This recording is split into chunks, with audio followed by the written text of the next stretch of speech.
Hola, ¿qué tal? Mi nombre es Luz, soy estudiante en la carrera de Contaduría Pública y en este video les hablaré un poco sobre lo que es el derecho. Introducción al derecho. ¿Qué es el derecho? El derecho es el conjunto de normas que regulan la vida humana en la sociedad. Son un conjunto de reglas que nos ayudan a convivir. ¿Cuál es la importancia del derecho en la vida? Bueno, el derecho regula el comportamiento de los miembros en una sociedad. Sin derecho no puede haber justicia y es una forma de organización y resolución de los conflictos. Sin el derecho la vida sería un caos, pues cada quien haría lo que mejor le pareciera, sin importar si daña a terceros, pues no existe ningún tipo de consecuencia y se viviría en anarquía. Acepciones del derecho. La acepción originaria del derecho, lo recto, lo justo, lo mío, que parece haber sido derivada de una raíz aria que significa lo recto. Derecho objetivo, ley o conjunto de leyes. En este sentido se dice derecho venezolano, francés, etc. ¿Qué quiere decir esto? Pues el derecho objetivo son las reglas que promulga cada nación a través del poder legislativo, y que su incumplimiento sería sancionado por parte del poder judicial. Derecho subjetivo, facultad racional de hacer y omitir algo. En efecto, toda facultad en su carácter en accidente necesita un sujeto en quien residir. Esto quiere decir que los derechos y obligaciones del individuo vienen relacionadas con la parte con la que están en contacto, traduciéndose estos derechos en obligaciones y facultades.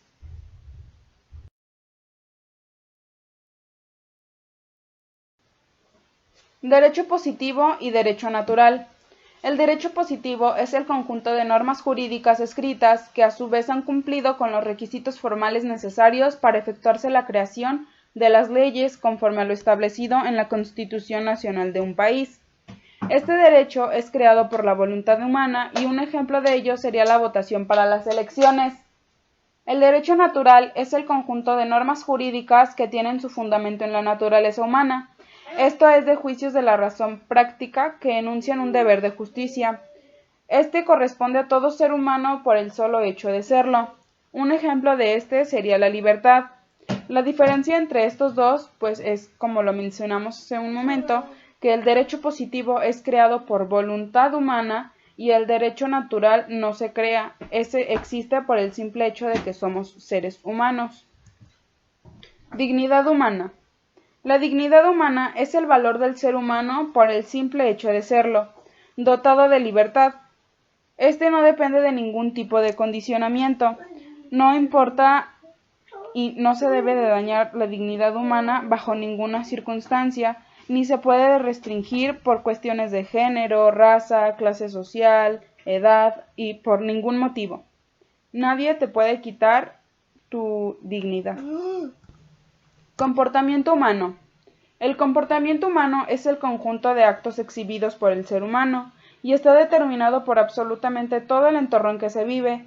Tiene influencias más sociales, por lo tanto, el humano será influenciado por la sociedad. Esto quiere decir que son las acciones o las reacciones que tenemos a nuestro entorno y a lo que está fuera de nosotros. Es el cómo reaccionamos nosotros a las circunstancias de la vida. Cómo las leyes protegen la dignidad humana y regulan el comportamiento. El trabajo del derecho va más allá de solo poner sanciones. Este también incluye la defensa de la dignidad de las personas. No solo defiende su físico, sino que también se preocupa por el bienestar emocional y mental de las personas. Una muestra de esto sería el artículo 1 constitucional, el cual nos indica que todo individuo gozará de las garantías que otorga la Constitución, las cuales no podrán restringirse ni suspenderse, sino en los casos y con las condiciones que ella misma establece. Fuentes formales del derecho. Las fuentes formales del derecho son los textos y los documentos en los que se recopilan las leyes o conceptos relacionados con estas. Dentro de estas fuentes encontramos 4. La primera es la costumbre. Las costumbres son componentes de la cultura que se transmiten de generación en generación y que, por lo tanto, están relacionadas con la adaptación del individuo al grupo social. La segunda es la doctrina. La doctrina puede ser definida como el estudio del derecho que realizan los juristas con el fin de sistematizar e interpretar las normas jurídicas. La tercera es la jurisprudencia, que es la interpretación que hacen los tribunales de las leyes para su aplicación. Esta fuente solo se aplica cuando no se establece cómo sancionar ciertas conductas. La cuarta y última es la legislación, que es el proceso mediante el cual el poder legislativo está facultado para crear, modificar o eliminar las normas jurídicas que de manera obligatoria tienen que observar los ciudadanos de una nación o país. Fuentes materiales y fuentes históricas. Las fuentes materiales del derecho son los factores políticos, económicos, sociales, morales y religiosos, entre otros, que estando presentes en una sociedad y tiempo dado, influyen de manera importante en la producción, modificación o derogación de las normas jurídicas. Las fuentes históricas, por otra parte, son todos los acontecimientos, documentos, vestigios que en su momento encerraron una norma o ley jurídica y que le sirve al legislador para crear nuevas leyes. Esto sería más bien como un apoyo.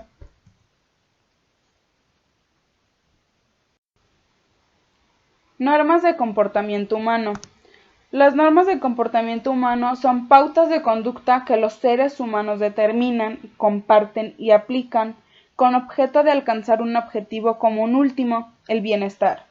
Las normas de comportamiento varían con el paso de los tiempos y también entre unos grupos de población y otros.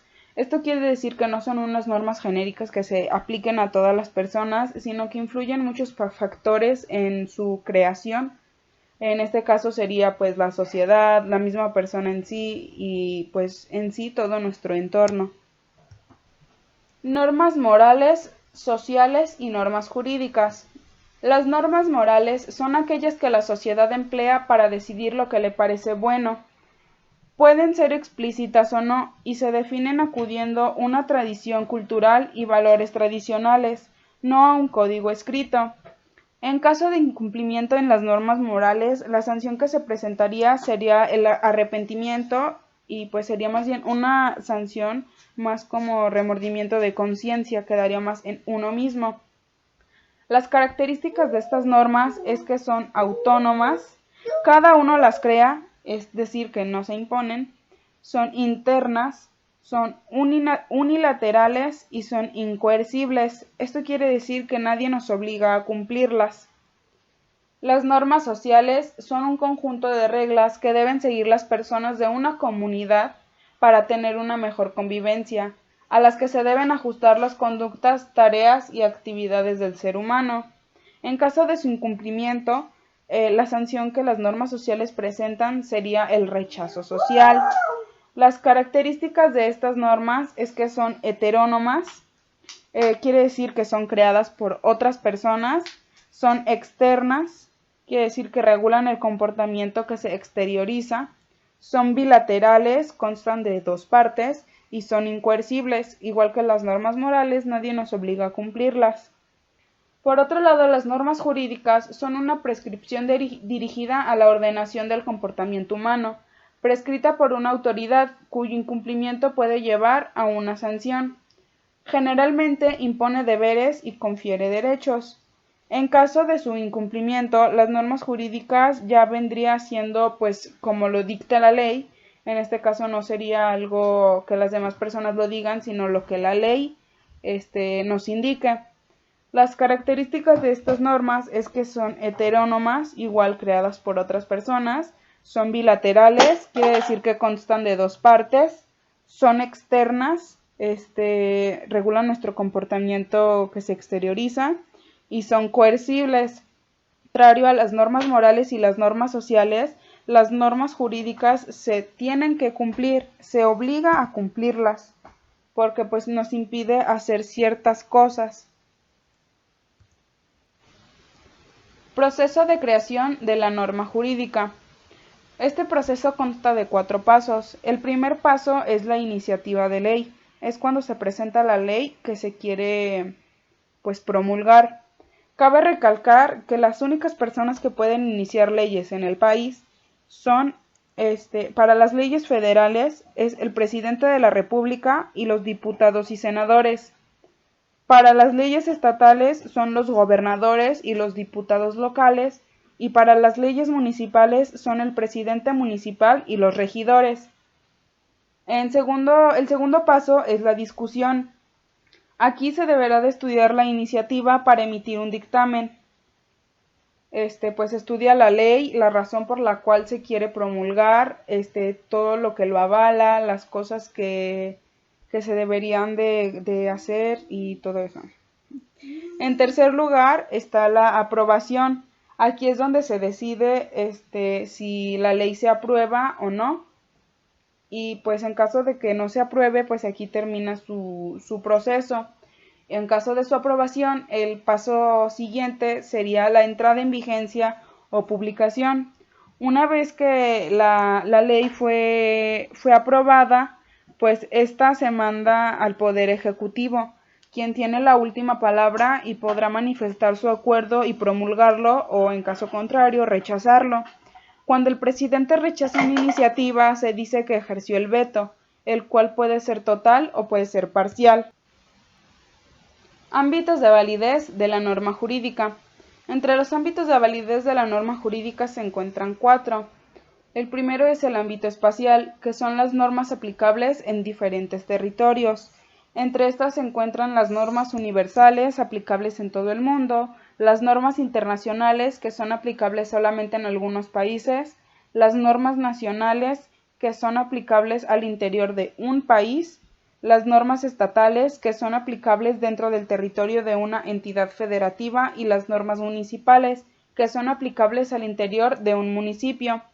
En segundo lugar está el ámbito temporal, que son las normas jurídicas aplicables en un lapso de tiempo. Entre estas se encuentran las normas de derecho vigente, las normas de derecho no vigente, las normas de tiempo indeterminado y las normas de tiempo determinado.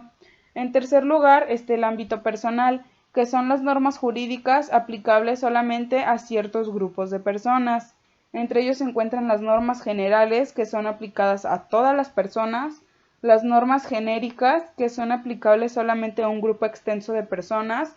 Un ejemplo de podría ser el Código Fiscal de la Federación, que solo es aplicado a los contribuyentes, y las normas individualizadas, que son aplicables a un grupo reducido o delimitado de personas. En cuarto lugar está el ámbito material de validez. Son las normas jurídicas pertenecientes al derecho público, ya que regulan las relaciones entre el Estado y los particulares o entre el Estado y sus instituciones. Y también se encuentran las normas de derecho privado que regulan las relaciones entre los particulares. Conclusiones. Bueno, como pudimos notarlo, el derecho es un arma de doble filo, pues así como nos protege y nos brinda derechos, también nos da obligaciones que debemos de cumplir, y en caso de su incumplimiento seremos sancionados como lo dicte la ley. En este caso, pues notamos que serían diferentes situaciones dependiendo de la ley o norma que se incumpla. Como nos decía en las normas morales, pues su castigo sería el remordimiento, el arrepentimiento. En las normas sociales sería el rechazo social y en las normas jurídicas sería como no lo dictamine la ley. También considero que es muy importante tener conocimiento sobre el derecho, ya que si somos atentos nos pudimos percatar de que se encuentra presente en nuestra vida mucho más de lo que imaginamos, y es mejor conocer del tema para manejar las situaciones que se deriven de él de la mejor forma posible.